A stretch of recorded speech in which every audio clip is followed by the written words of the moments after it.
رب العالمين والصلاة والسلام على سيدنا ونبينا أبي القاسم المصطفى محمد وآله الطاهرين اللهم صل على محمد وآل Muhammad.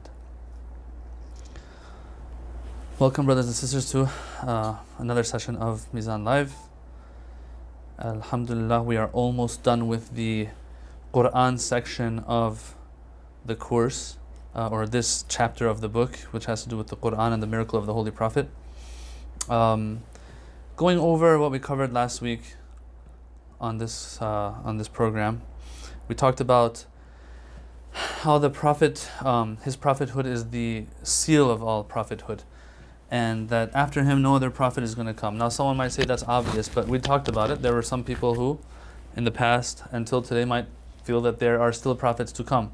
Now all the arguments for that we discussed last week. Once again, since the book is a concise one, since the course is a concise one, we keep it to the basics, or else there's a lot of details that are discussed even regarding the Holy Prophet being the final messenger. So sometimes we feel like certain things are set in stone for us and figured out, while for others, no, it's just the beginning. So we have to understand that there's arguments there. There's books written on just the seal of the prophets, Khatamiyya, al-Khatamiyya, or the seal of prophethood. Even Ayatollah Subhani, I think he has a small book on that as well, if I'm not mistaken. Yeah, I think it's him or Ayatollah Jawadi Amuli, one of these two. Yeah, so even after the Holy Prophet passed away, it'll be interesting to know that when the Prophet passed away, there were people who, right after the Prophet, started coming up and saying that they're prophets. And so we had this issue. They had this issue during the time of the Holy Prophet, after the time of the Holy Prophet. Right when the Prophet passes away, one of the first battles, if not the first battle, because I don't think, Usama bin Zayd was sent out by Abu Bakr after the Holy Prophet passed away. He was sent out to fight the Romans. But at the same time, was it the Romans? Who was it? I forgot exactly. Anyway, that's not important now, not relevant to what I'm talking about. There were other battles that took place as well. People like Khalid bin Walid were sent by Abu Bakr to go and get rid of people who had come up and said, we are prophet after the Holy Prophet. These are called Hurub Ahli Riddah. These were the battles of the Murtaddeen, those who had turned away from the faith. How? By falsely claiming that they're prophets. Different individuals who are famous. The one name that I remember right now is I think his name was Musaylima al-Kadhab, they would call him. Musaylima al-Kadhab, the Musaylima the liar, and the one who falsely claimed that he was prophet. Anyway, these people were destroyed by Khalid bin Walid and others. These hurub and battles were called Hurub Ahl al-Riddah. It's famous. And this is one of the things actually that Imam Ali alayhi salam, he kind of talks about in Nahj al-Balagha, where he says that I saw that Islam is being attacked and there's a chance that Islam is going to get hurt, and so I stepped back from pursuing my haqq of being Khalifa after the Holy Prophet, because I felt that Islam is in danger right now and we have to take care of those people first, the ones who are now falsely coming out and saying that they're prophets and so on and so forth. So anyway, Article 78 of the book speaks about how the Holy Prophet is the final messenger. Article 79 was a little technical, if you remember. I kind of skipped it last week. I did give a brief explanation of what it's saying, but I didn't really get into it too much. It was technical, and I don't think it was too relevant, to be honest with you, to our discussion. And in the end, it's interesting, in the end of the article, he himself also says this, Ayatollah Subhani. He says, the detailed, we'll talk about the details of this in other books. Yeah, or they've spoken about this in other books. Anyway, let's move on. Article number 80 was about how Islam is such an easygoing religion. And we had a good discussion about that actually with some of the brothers and sisters that were online last week regarding that. And so, how Islam is an easygoing religion, but at the same time, the rulings we have in Islam, there are so many. So this is a question that was posed last week, and I was very happy that someone asked this. We have like, the brother said, we have like 3,000 rulings in the Risala Amaliya books, the books of Islamic law. So why are you saying it's an easy religion, easygoing religion? The answer in a nutshell was, true, we have 3,000 plus rulings in Islam, but we have to also understand and be aware of the fact that each scenario that comes up for us will have a ruling pertinent to itself. It's not like there's a million things we have to do for every scenario. All you need to do is learn the relevant rulings that are, related to your life, your social life, your individual life, and you practice them. Once you know the ruling, it's not too hard. Okay, I have to pray.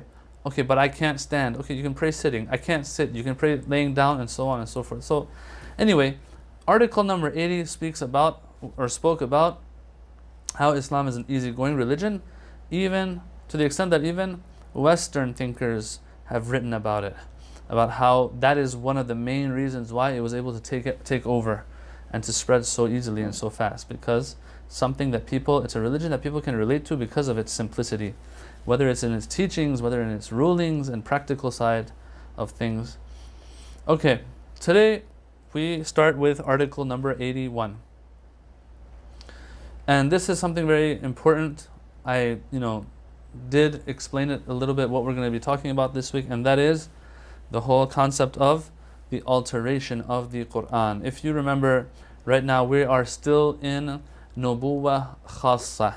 We were still talking, that was the main umbrella, the main topic and header over all the different discussions we've had in the past few weeks.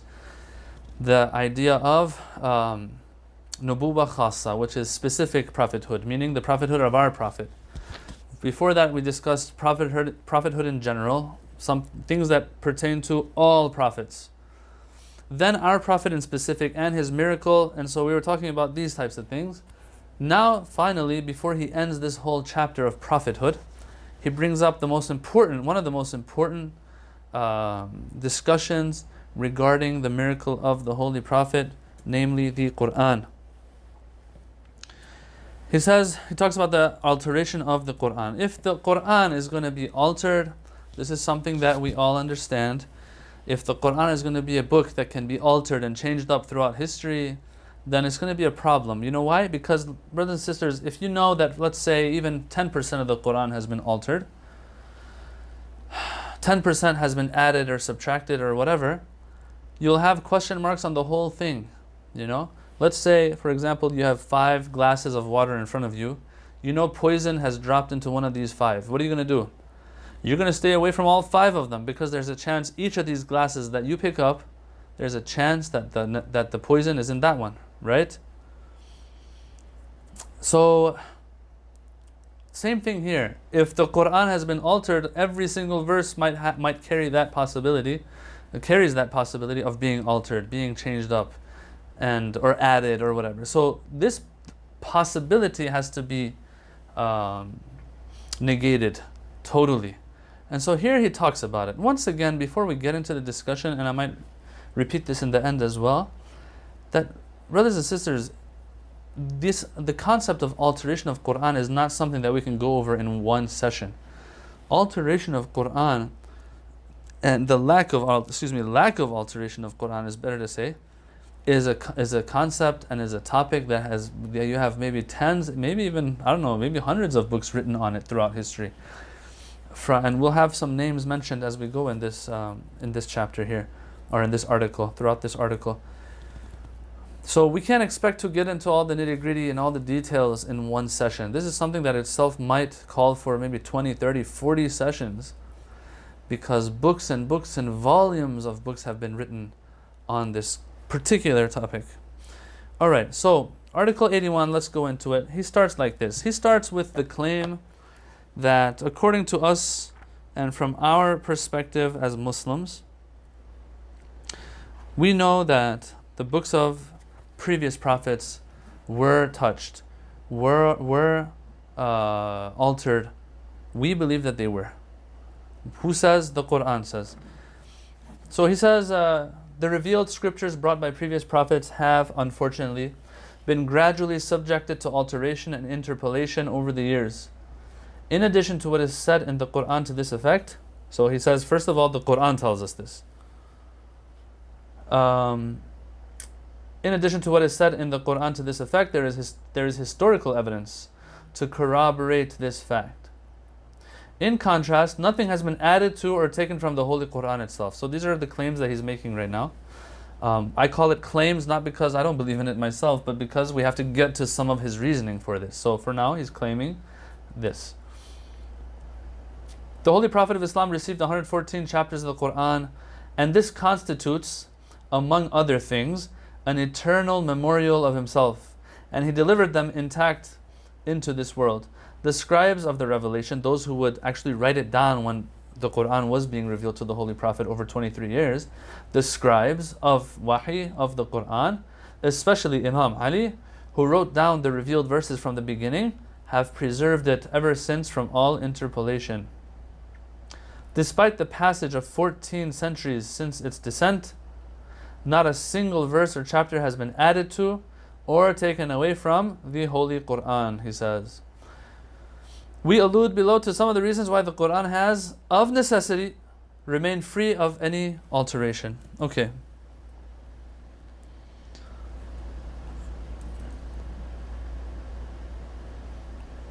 Number one, he brings reasons. Before I get into these reasons, let me see what this question is saying here. Can you discuss Hafs and Warsh and how it relates to preservation and the eventual addition of diacritical marks if you get the chance? Well, that also, he won't cover this in the book. He won't cover these qira'at and the different ways of reciting these verses, right? So as I said, these are things, and this is my passion. One of my passions is Quranic sciences, and to cover these matters in the topic of Quranic sciences. There are books written on these things, as I said before. Ayatollah Subhani, he's not going to get into the different qira'at and how that does not equal alteration of Quran. Yeah, he doesn't get into that at all because he knows himself. If he wants to get into these details, it's going to drag on, and it's going to be beyond the scope of his discussion in the book, which is it's supposed to be concise. Okay, so once again, one day, inshallah, we have instructors who are working on Quranic sciences courses so that we can have those in the future as well, inshallah. Maybe even here in our location and the national office that we have here, one day maybe we'll have those classes as well. Those should be ongoing classes or like longer courses. Anyway, let's go back. So we were talking about that's a good question, by the way, brother. We're going back. We're talking about the different reasons for why Ayatollah Subhani is going to believe that there is no alteration of the Quran. 114 surahs revealed, all of them untouched. He says, how is it possible for alteration to happen while the Quran itself makes this promise to us? Now, we've all heard this one before. The Quran itself makes the promise that, listen, the Quran will not be touched, and we are protectors of it. Allah is telling us, "Inna nahnu nazzalna dhikr wa inna lahu lahafidhun." Truly, we reveal the reminder, which is the Quran, and verily we are its guardians. If we're going to send it down, don't worry, we're the ones to protect it as well. So that's a very famous verse, Surah Hijr, verse number 9. Okay, so the Quran itself is promising us, number one. So this is very important, because if we know that this is one of the verses of the Quran, then we can be sure that the rest is the same too, is also part of the Quran.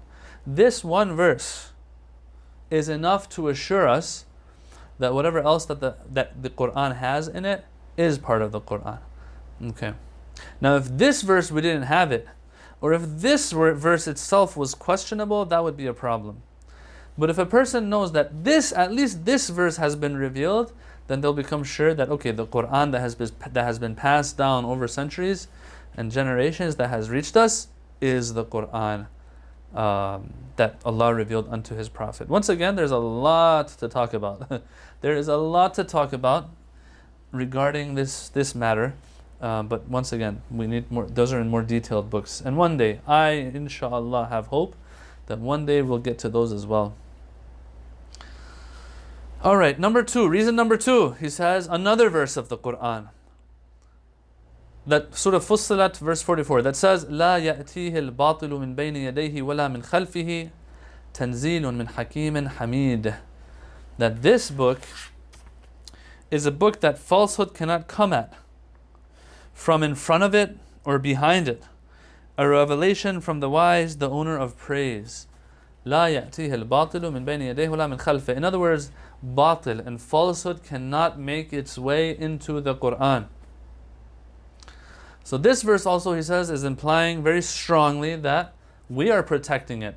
We have designed this Quran in a way, sent it down in a way that batil and falsehood, in other words, anything that doesn't belong to it, cannot make its way into it. Okay, now, this, someone might say, and I'm just saying this just, to have said it.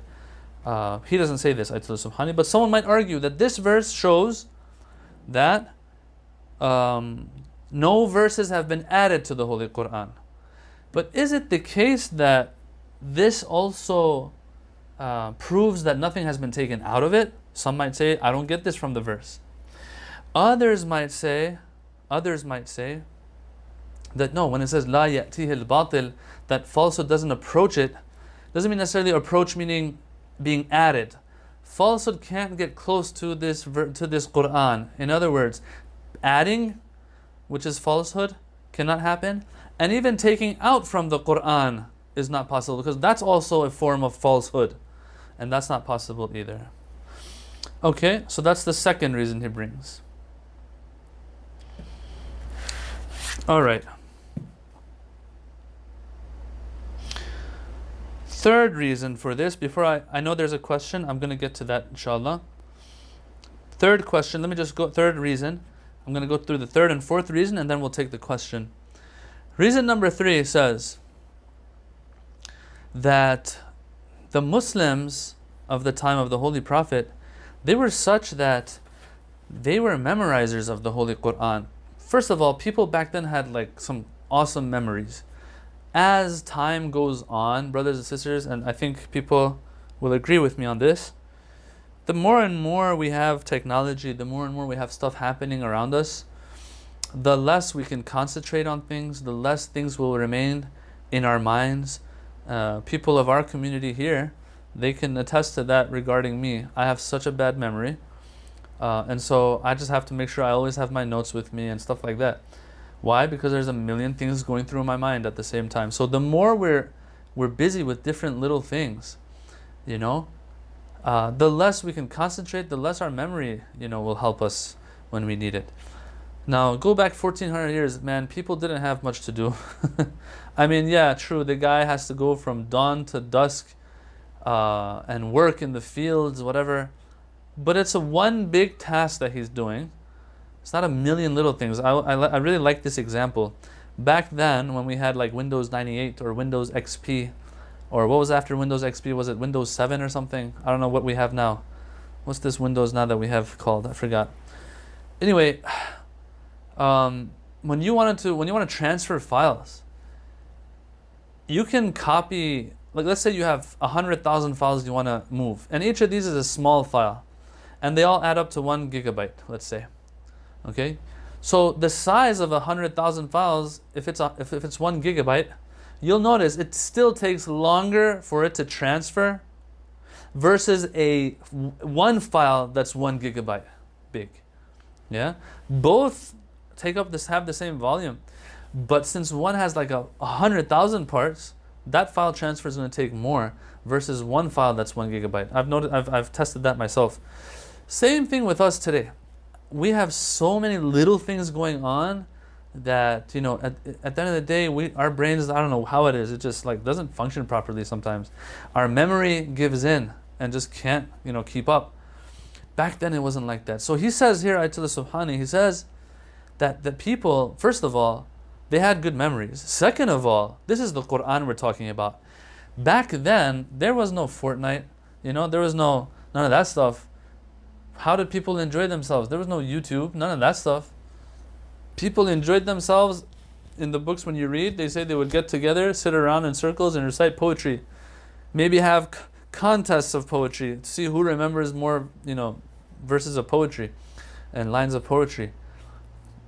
So back then, that's what they were doing. They were memorizing things. Poetry is easier to memorize because of the rhyming factor that it has.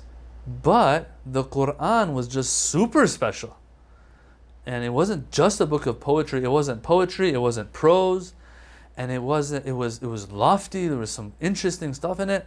So people were obsessed with memorizing it. Yeah, they would memorize it. So you got strong memory. You got nothing else to do almost. Nothing else to worry about, let's say. Not nothing else to do. Nothing else to worry about in life. Too much to worry about in life.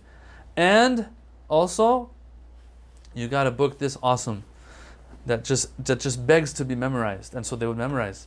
He says these people who would memorize it, with all these memorizations happening, right? How can one say that, okay, now after the Holy Prophet, they're going to change the book, right? Well, if 100, 1,000 people, 10,000 people have memorized verses of it, they're not going to it's not going to happen, The alteration of the Quran is not going to be an easy task. And we have stories even that some people who were enemies of Islam, or at least had personal interest and agenda, even when they wanted to take out one letter of the Quran, like a wav from the Quran, others would object. Others would call them out on that.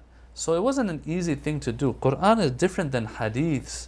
Yes, in our hadith sources, stuff like that made its way in, but the Quran was different. So he says, history shows us that the Muslims were graced in a special way as regards learning and memorizing the Quran. At the time of the revelation, the Arabs were famed for their excellent, powerful memories, so much so that after hearing a long sermon just once, they were able to repeat it by heart afterwards. In such a context, where there were so many people who knew the Quran by heart, how could anyone claim that it might have been altered? Because, these are protectors of the Quran. Oh yeah, there we go. Brother says we had Windows Vista. Those were the days, huh? Windows Vista, Windows 7, Windows 8. Okay, yeah, this is the one we have now, Windows 10. Yeah, now I remember. Okay, thanks. Last reason that he brings, which is an interesting one, before I get to Brother Rizvi's question, Brother T.Z. Rizvi,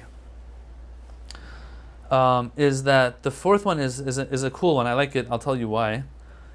He says, Imam Ayatollah Subhani, he says that, look, we are talking about, after the Holy Prophet, we're talking about a time where Imam Ali lives, okay?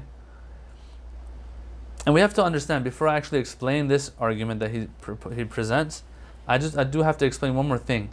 If you're going to argue for the alteration of the Quran, you're going to have to prove it within maybe the first 100 years, maybe after the Holy Prophet, the first 50 years after the Holy Prophet, something like that. First 20 years after the Holy Prophet, something like that, brothers and sisters.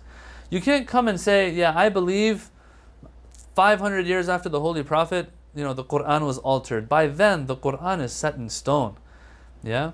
All these different things that we talk about regarding the Quran, even the different qira'at that are brought up, these are all things that happened in the first maybe 50 years after the Holy Prophet. I don't remember exactly, first 20 years after the Holy Prophet, first 100 years after the Holy Prophet, something like that. So most of this time frame is going to be a time where Imam Ali is alive. This is very important. This is very important. Imam Ali, for 25 years after the Holy Prophet, was not Khalifa. After 25 years pass, after Uthman, the third Khalifa, Imam Ali alayhi salam becomes Khalifa. And he is Khalifa for about 4 years, 5 years, maybe something like that. So about 25, 30 years, Imam Ali is alive after the Holy Prophet. Personally, as others also believe, if alteration is going to take place, it should take place around that time. This is a time where Imam Ali is alive, brothers and sisters. And if the Quran was to be altered, we all know the first person who won't keep quiet about it is who? Is Imam Ali alayhi salam himself. How Imam Ali, when he came to power at least, was able to talk about certain things and was able to sometimes condemn those who took his haqq before him. Of course, he would do it indirectly. It's not like every day he would come out and directly condemn the ones before him. Because once again, he was all about unity and making sure that Islam is preserved at the end of the day and Islam is not hurt. But point being, this Imam Ali, who when something is in trouble of Islam and the pillars of Islam are in trouble, he's the one who makes sure that it goes right. He's not going to keep quiet if the Quran is going to be altered. Why? Because the Quran is not like Khilafah. Imam Ali alayhi salam, apparently he has taught us this, that even if he's not Khalifa, there's still a chance for Islam to survive. If certain red lines are observed. And so what does he do? When his haqq, according to the Shia, is taken for being Khalifa, when that haqq of being Khalifa is taken from him, what does he do? He says, I keep quiet because I found it to be the wisest thing to do. Okay. Why? Because Islam is more important. But Quran is different. We all know everything revolves around Quran. For Islam, especially today, like after the Holy Prophet, that is the main al-thiql al-akbar. That one of two weighty things that is the most important one, al-thiql al-akbar, the greater thiql, the greater of the two weighty things, the Ahlul Bayt and the Quran. The Quran is the most important and most foundational pillar of Islam. And then you're going to say, Imam Ali is going to sit down and keep quiet when it comes to that? No. So Ayatollah Subhani says, the fact that we don't have anything that will say Imam Ali was against the Quran that was there after him, after the Holy Prophet, shows that no alteration took place. Or else, if that was the case, Imam Ali would have spoken out. Now, before I go on, we have to understand there are some hadiths in Sunni sources and in Shia sources. We're going to talk about that later. That might imply that this is the case. We'll talk about that later. But for now, let's get what he's trying to say here. This is super important stuff. This point that I just made, that Ayatollah Subhani just made, that I explained, is something that you will find even in Sunni sources, Sunni tafsirs. I've seen this myself in Ruh al-Ma'ani, that tafsir of that Salafi, I forgot his name. Who was the author of Ruh al-Ma'ani? It's not that important. He in there also has said the same thing, which is pretty interesting. He says that how is it possible? How can anyone believe in alteration of Quran while Imam Ali was alive then? And Imam Ali is not a person, he says, to keep quiet if the Quran is going to be altered. Imam Ali is not the one to compromise. Yeah, his name is Al-Alusi, the famous Mahmud bin Abdullah Al-Alusi. Anyway, he says that there. It was very interesting when I saw that. I liked it. I really liked it. So this is a very important point. So let me read this now. Ayatollah Subhani says that there is no doubt that Imam Ali alayhi salam had a difference of there is no doubt that Imam Ali had a difference of opinion in certain matters with the other three caliphs. Excuse me. And that he expressed these differences of opinion in a clear and logical manner. In, for example, the sermon entitled Shaqshaqiyya. Khutbah Shaqshaqiyya is a famous khutbah where Imam Ali says that yes, my right was taken and trampled. One of his most famous discourses. Okay, but we observe that this great soul, Imam Ali alayhi salam, to the end of his life, never said anything about even a single word of the Quran having been altered. If, God forbid, such an alteration had in fact taken place, a person such as him would have never remained silent. Rather, we see the contrary, that he continuously called upon people to meditate upon the Quran, to reflect upon the Quran. And he would say, what's the Arabic? He would say, ليس لأحد من بعد القرآن من فاقة ولا بعد القرآن من غنى فكونوا من حرثته وأتباعه. That, O people, for whosoever follows the Quran, there is no poverty or indigence. And without following the Quran, there is no riches or freedom from need. So throughout your lives, sow the seed of the Quran in your hearts and follow it. Yeah. So if he's saying these types of things, the question will be begged to be answered that if Imam Ali knew that the Quran has been altered, would he still say such a thing? He wouldn't. He would not say, okay, go to the Quran. He would say, first fix it, then go to it. Okay. Now, a question might come up here that, well, we've heard that Imam Ali, he went after the Holy Prophet, he went into his home and didn't come out for a period of time. And when he did come out, he came out with the Quran compiled. And he told the people that this is the Quran of the Prophet, and I want to give it to you. And they said, we're not interested. And so he said, okay, no problem, you'll never see it again. So what does that mean? The Quran of Imam Ali was different then. The answer that ulama have given is that Quran, I think we have hadith for it too, I'm not sure, I have to check. That Quran of Imam Ali, that mushaf, they call it, of Ali alayhi salam, was a mushaf that he compiled, and in it, in the margins of the Quran, he had said, explained the different occasions that verses had been revealed, the examples that the Holy Prophet might have given for certain verses of the Quran, that this verse is speaking about this person, such and such incident, such and such individual is an example of this verse, and so on and so forth. Things like that. The application of these verses, that is what he had put as notes next to the Quran, but they didn't accept it from him. Or else the main Arabic text of the Quran was the same as what the rest have. Reason? We already covered 3 or 4 reasons for that. The fact that we have verses in the Quran that tell us that the Quran will be protected. With that, the fact that people were memorizing the Quran and everyone was aware of the Quran. And finally, Imam Ali himself would have said something if people had tried to alter the Quran. Imam Ali is not a person to sit silent and not do anything about it. Okay? Alright.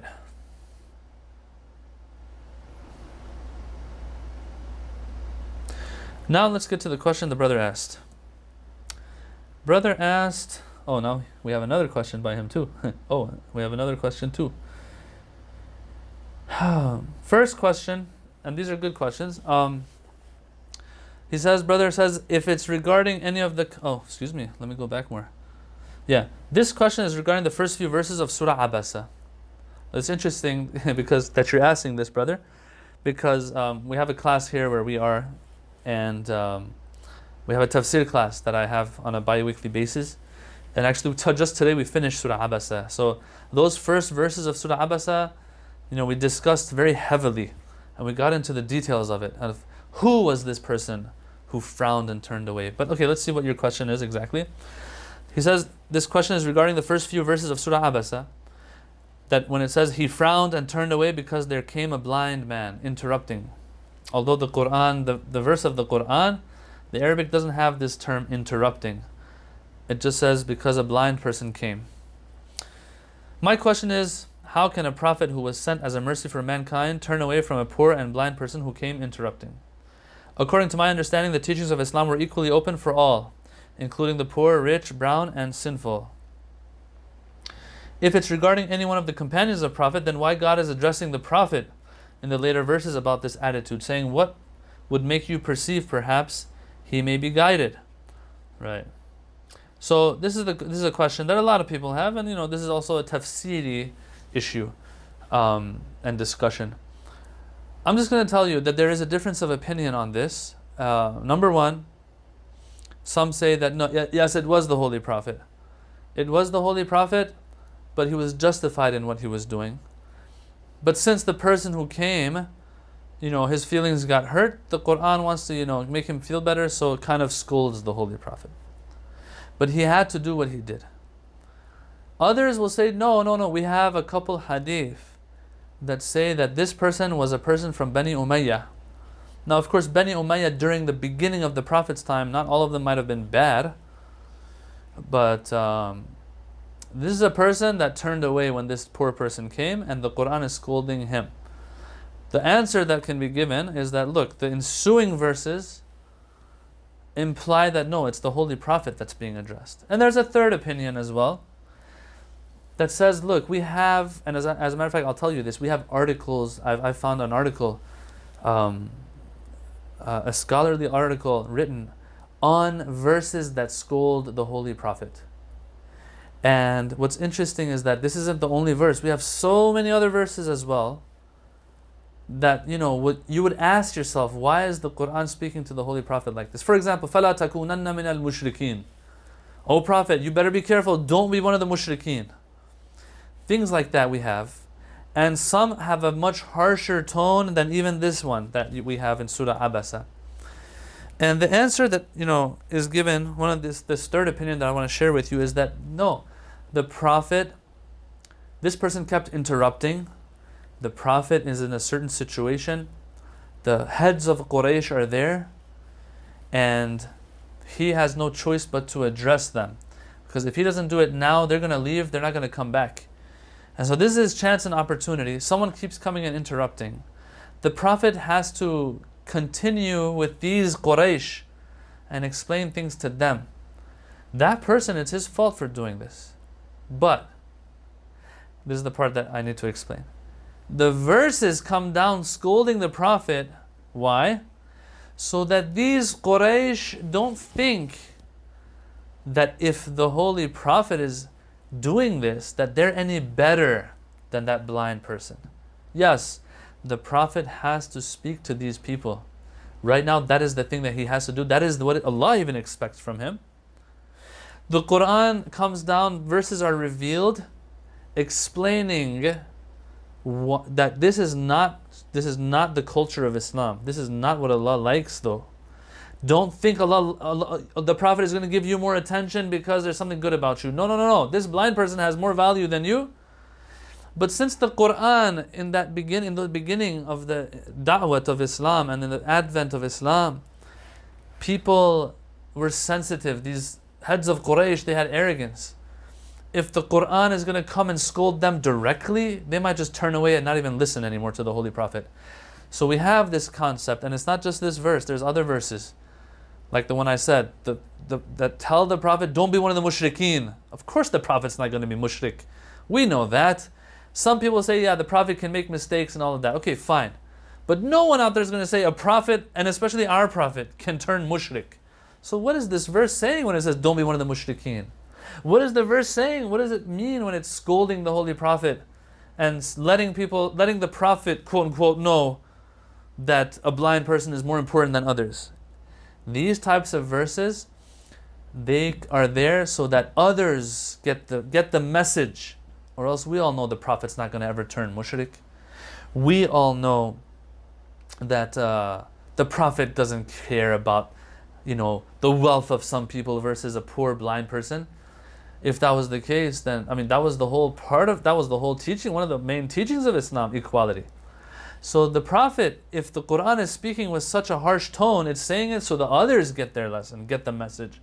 Not the Holy Prophet, or else the Holy Prophet, he's not going to be a mushrik, he's not going to be a zalim, he's not going to be a person that gives preference to wealth over other things. What matters in the eyes of the Prophet is taqwa, because that is what matters in the eyes of Allah subhanahu wa ta'ala. How much taqwa you have is how much value you have in Allah's eyes. Why? The Quran says, Inna akramakum indallahi atqakum. That is what matters. That is the measuring stick. That is the standard in Allah's eyes and in the Prophet's eyes. So when things like this though happen in the Quran, the point is that we say it to you so others can hear it. Yes, sometimes Allah will speak directly to others. Sometimes by even at the expense of the Prophet, Allah might, give a message to others through the Holy Prophet and at the expense of the Prophet, actually. This particular case was very important, but it was a sensitive one. That's why Allah did it like this. That's another opinion that's out there. Yeah. So that's regarding this. I don't know if this has to do with alteration of Quran or not, this question, but just in case it does, that's why I answered it. Another question is that, so there is the Uthmani Mus'haf, as they call it, is said to exist in Turkey and is apparently stained with his blood from his murder. though I've only heard this from Sunnis and haven't checked it myself. So that would be within the first 50 years after the Prophet's passing. And I believe there is at least a partial manuscript in a museum in Birmingham, England, that is dated even earlier. I've heard some say it was a manuscript of Imam Ali, though I don't know if that's true. Okay, so what if it's an Uthmani manuscript? Or I don't get how that would equal alteration of Quran. Or if it's a manuscript of Imam Ali or a manuscript that belonged to Uthman. Because when they call it the Uthmani Mus'haf, that means that it is the Mus'haf or Quran that was compiled during Uthman's time. Not that it was his version of the Quran. So I don't know exactly what you mean by that. And I do have to say this, that yes, one of the biggest views and viewpoints regarding the compilation of the Quran is regarding Uthman's time. And they say that it was Uthman who compiled the Quran the way it is today. And what we have right now is actually the compiled version that Uthman was involved in and had ordered for it to happen. Once again, as I said, this is a course itself. This is a course itself, the compilation of the Quran. And alhamdulillah, one of our instructors actually is preparing that. Inshallah, Shaykh Mahdi Shakulahi, once he's done with that, we can start, have that course do the rounds as well. These are very important discussions, brothers and sisters. Very, very. You can't let the youth grow up without addressing these things. Of course, youth, when I say, I don't mean like a 10, 12, 15-year-old. I'm talking about people who reach their 20s and now they're going out into the world. Now they have access to everything and their intellect and mental capacity has grown enough that they can judge for themselves. We have to discuss these matters before they're caught off guard, without having heard anything before and being, just not being able to judge for themselves. So the facts have to be discussed. This is one of the opinions that during Uthman's time it was compiled. We'll have to see if everyone agrees with that or not. As I said, once we have that course ready, that inshallah will do the rounds as well. One more thing. The brother asks, I have heard from few of the scholars that not everything is in the Quran, for it's the book of guidance, not science. But according to Surah Saba, verse 3, that there is not even an atom's weight within the heavens or within the earth or smaller, except that is in clear register. If that's the case, then how can we say that everything is not in the book referred in this surah as Kitab Mubin? So brother, we've already discussed this in previous sessions. Inshallah, you can go listen to those. Kitab Mubin here doesn't mean Quran necessarily. It can mean other things. And if we take Kitab Mubin or Imam Mubin, Kitab Mubin to mean Quran only, the Mufassirin and commentators of Quran have explained that what is meant by everything is everything that is related to your guidance and securing your akhirah. Not everything we all know that even in the Quran you can't find a verse that says Fajr Salat is 2 rak'ah. Yeah? So this idea of every single thing being in the Quran is not something that mainstream Shia or Sunni will believe in. Okay, so the brother that asked about Uthmani Mus'haf, he's explaining now what he meant. He says, no, I'm not saying it equals alteration, I'm saying the opposite. If it's Uthman's, then it's very clear proof of preservation. I used air quotes because they call it the Uthmani Mus'haf and stained it with his blood. Oh, okay, I get you now. But that, I don't know if this story about it is true. Yeah, that's a good point. These manuscripts are another proof. The Ayatollah Subhani didn't bring it in his book. But yes, the manuscripts that date all the way back to then, that can be found in different museums and sometimes in non-Muslim countries even, are also an extra proof. As you all know, one of the most important determining factors of a book being truly from its author or not is manuscripts. You have no other choice. So for example, if we have Usul al-Kafi today that's printed very nicely, we have to understand that Usul al-Kafi, we have manuscripts that back it. If we don't have manuscripts for a book, that book doesn't hold any value. I'm sorry. So this is very important as well. Quran has multiple, very many manuscripts we have of the Quran. Now, how many of them go back to Uthman's time is a different story. But we have many manuscripts that date back to hundreds and hundreds of years before. So yeah, that's also something to keep in mind. Once again, these are all discussions. Like when we say manuscript, There might be books written on the manuscripts of the Quran and where they are and how many they are and what date they go back to and so on. So once again, that's another discussion itself. Okay. I'm just going to say this right now, like I'm loving our discussion right now, and the questions that are being asked and everything, I really like it. This is very good. Alhamdulillah. All right. So he says, I'm going to give you, he says, a list of the ulama of Shia who believe that the Quran was not altered, is not altered. And there's a reason why he's saying this. Because there are some, and they're small in number versus the ones who don't say this, but there are some who might say, yes, we believe it was altered. Right? So he gives us a whole list of some of the biggest names of Shi'i thought who believe that the Quran has not been altered and it cannot be altered. He says, Fadl bin Shadan in his Kitab al-Idah. Of course, Fadl bin Shadan is one of the companions of the Imams. He goes all the way back to then.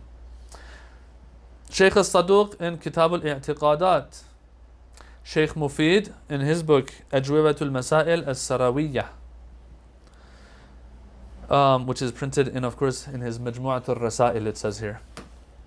So some of these books are within another book or another set of books. Sayyid al-Murtada, one of the greatest, the brother of the one who compiled Nahj al-Balagha. Sayyid Murtada, in one of his books, Shaykh al-Tusi, the great Shaykh al-Tusi, the father in a sense, in one sense, the father of Shi'ism today, you can say. A lot of our works, a lot of the things that we have come through him, of Rijali works and other fiqhi works and all of that, hadith, everything. He's done a lot for the Shi'i madhab. Shaykh al-Tabrasi or Tabarsi, in his famous Kitabul Majma' al-Bayan, his tafsir of Majma' al-Bayan, which is a very important tafsir that we have, where he has done a lot of different things in that tafsir. It's not just a tafsir book, it's more, he says, Ayatollah Subhani says in his book, he also says the same thing. Sayyid bin Tawus, once again a big name. Allama Hilli, another big name. Right? He says, okay, so I'm going to end it here with these names. And he says there's many more. Alright. Moving on to, he says this also. He says in this contemporary age as well, he says all of the maraji' that we have, they all, without exception, he says, believe that the Quran couldn't have, and this has not been and cannot be altered. Now, once again, what your definition of maraji' is also we'll have to see, but that's what he's saying. Yeah, what's for sure that it is mainstream without a doubt. All right. The next article, yeah, we can get into it. Yeah, we have time to get into it. Next article, Article 82, says that we have hadiths. We have a problem. That we have hadiths that will imply the Quran was altered. Okay? That's a problem now that we have to solve. But it's not a big problem. Why? Because a person who is familiar with these hadiths will know the problems that they have. Brothers and sisters, if a book says قال الصادق, you can't say Imam al-Sadiq said. You have to say such and such book claims that Imam Sadiq said this. This is like super important. We have to understand. There's a difference between the two. If you heard it from Imam Sadiq himself, that's one thing. But if someone else tells you, you can trust them and take their word for it. If they're trustworthy, if they're reliable. Even if they're trustworthy and reliable, there might be a mistake there. But sometimes if they're not trustworthy, of course you can't just, based on what they said, say Imam Sadiq said this.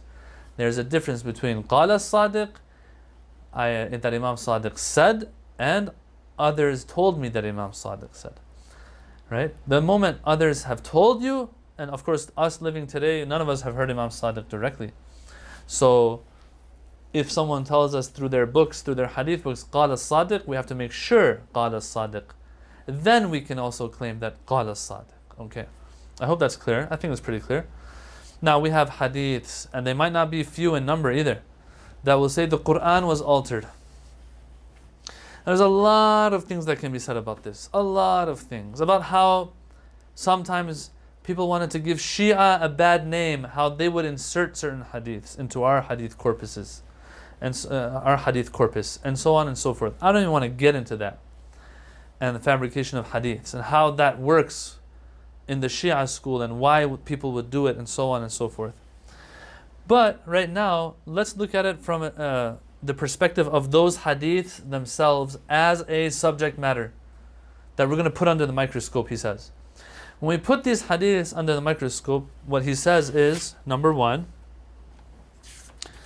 most of these hadiths are transmitted by persons and in books that are not trustworthy, such as the Kitab al-Qira'ah of Ahmad bin Muhammad as-Sayyari. This name, you see this name a lot, as-Sayyari. You see it like in different usul books, usul al-fiqh books. Now this is a little technical, I'm sorry. When you get to the chapters on how the dhuhur of Quran is hujjah on us, when you want to discuss that, this discussion will come into it first. That like, wait a minute, how do we even know the Quran? We can rely on what we get out of it. How do we even know that the Quran said this or that? And so there, the hadiths that we have are discussed. Oh my God, like in these big usul books, like Kifayatul Usul of Akhund al-Khurasani, that has notes of a lot of maraja on it. Imam Khomeini has notes on it. Ayatollah Khoi might have notes on it, and others. They all, when it reaches this part, these guys are pretty clear that these hadiths, throw them away. Very clear. And so, why? Because the person, like I still remember, Ayatollah Fadil Lankarani, he says this in one of his books. I think it was Tafsil al-Sharia. I think it was there, or maybe some other book. I don't remember. Maybe his Hashia ala Kifayat al-Usul, where he says that, look, I still remember, he says like 90% of these hadiths are from this, what's his name? Ahmad bin Muhammad as-Sayyari. And if you got that guy giving you the hadith, you just throw it away. Don't even look at the hadith, you throw it away. That was his claim, that like 90% or something. But anyway, what he says here is that, look, the books that have these hadiths in them, sometimes the book itself is problematic, and sometimes the person narrating the hadith is problematic. His narrations, this Ahmad bin Muhammad Sayyari, are classified as weak by those versed in knowledge of transmitters of hadith, ilm al-rijal. And his legal school is classified as corrupt. Right? He's a corrupt individual. In other words, he cannot be followed and trusted. Okay. There's other examples of other people who have also narrated these types of hadiths, and he says these people are also problematic. Number two, those parts of these narrations that relate to alteration are more akin to commentaries on verses. Let me explain this a little bit. He says that these hadiths, sometimes the hadiths that someone might get from those hadiths that the Quran has been changed, those hadiths aren't trying to tell you that a part of the hadith was omitted. The hadith will add something to the verse to explain the verse more to us, or give an example of that verse to us. It's not saying that, oh, this was part of the verse but it's not there anymore, that's why it's hard to understand what the verse is saying. I'll give you an example. He says, for example, as-sirat al-mustaqim. Ihdina as-sirat al-mustaqim. He says that you might see a hadith that says, Ihdina as-sirat al-mustaqim. The hadith tells us that siratu Muhammadin wa alih. Okay, that's what it is. So a person will see this, that the as-sirat al-mustaqim is actually siratu Muhammadin wa alihi. I don't know the exact Arabic wording for this. And they'll think that, oh, siratu Muhammadin wa alihi was taken out and only as-sirat al-mustaqim was left. But no. He says this hadith was just telling us what? That if you want to know exactly what it is, we're telling you what it is. If you need more details on it, this is what the details of it are. But was it part of the verse and taken out? No. That was just a person maybe misunderstanding the hadith and thinking that the hadith is saying that a part of it is out. So we have lots of tafsiri hadiths that are doing tafsir or tatbiq of a hadith, applying that hadith on something, finding an example and introducing an example of the hadith to us, and then we think, oh, it was altered. No, that's not the case. And this has been discussed in the Science of Tafsir course that Shaykh Rastani has been teaching here and there. Alright, this whole tafsir hadiths and tatbiq hadiths and so on. He goes on to say, subhanahu, that Imam Khomeini, when he discusses these hadiths, he says there are three types. They're either weak, or we're 100% sure they're fabricated, and some of these hadiths are actually authentic hadiths, but when we look at the actual content of the hadith, it's not saying that a piece of the Quran was taken out. It's just explaining that hadith. It's just explaining that verse. That's what it is. Finally, and I know I'm not going to be able to finish everything, so I guess we're going to leave the rest for our next session. But he says, yes. Third of all, so we had two reasons. One, to believe that these hadiths are problematic. One, because the hadiths are in books or narrated by people that are problematic. One. Two, sometimes these hadiths are just explaining the verse more, so they've added a few more words for us to understand the verse properly. It's not that that part was actually taken out and they're just putting it back in. Number three, he says, third of all, one more thing is that, look, at the end of the day, if you want to know the beliefs of a people, don't go to their hadith books. Go to their aqidah books. Okay, we have two types of books here. Books of theology and beliefs, like what we're covering right now. This book is a book of theology, or I don't like to call it theology. It is a book that has our doctrines and aqidah in it. So if you want to learn what the Shia believe in, go to this book. Book of aqidah, book of Islamic beliefs, Shia beliefs. Don't go to the hadith books that we have. The hadith books have raw material in them. Raw material has to be refined to give you a final product. He says, book of hadith does not represent us necessarily, every single hadith that's in there. Yeah. The same way we have this regarding different scholars. Sometimes, and every school of thought will have that one or two or three scholars that might have a different opinion that goes against mainstream. You can't just, isolate one scholar that might have a different opinion and say, oh, look what the Shia believe in. And this is what's happening, unfortunately, today. That the Shia is being misrepresented as a result. Now, I'll give you some examples next session about this. There's more that I want to talk about in regards to this one topic here. That, what represents our beliefs is our belief books, not our hadith books. There's more details that I want to discuss about this. So I'm going to stop it here. Next session, we're going to have to, go back and just... I'll explain this third reason again, and then we'll get into some of the details, because there's some important things to say here. And in the end, he ends with a few more points as well, which are also, I think, are very significant. So till next week, inshallah. Till next week. Well, one more thing before I end is that I don't know if July is a 30-day month or a 31-day month. I don't know. I'm not sure. So our flyer, once again, we'll have to wait and see. I don't know if our flyer says that I have a program or a session next week or not. Let me pull it up real quick, excuse me. On our super awesome website, it's there under the Mizan Live button. Okay, so we have, we do have it. It's there. It says July 30th also, we have a session. So, okay, we don't have to worry about flyer for next week. So, inshallah, next week, we're going to pick up where we left off regarding the alteration of the Quran in our hadith books and the hadiths that we have that imply that, and the good things that Ayatollah Subhani and others have said in regards to that, inshaAllah ta'ala. Till then, keep us in your du'as. Wassalamu alaikum wa rahmatullahi wa barakatuh.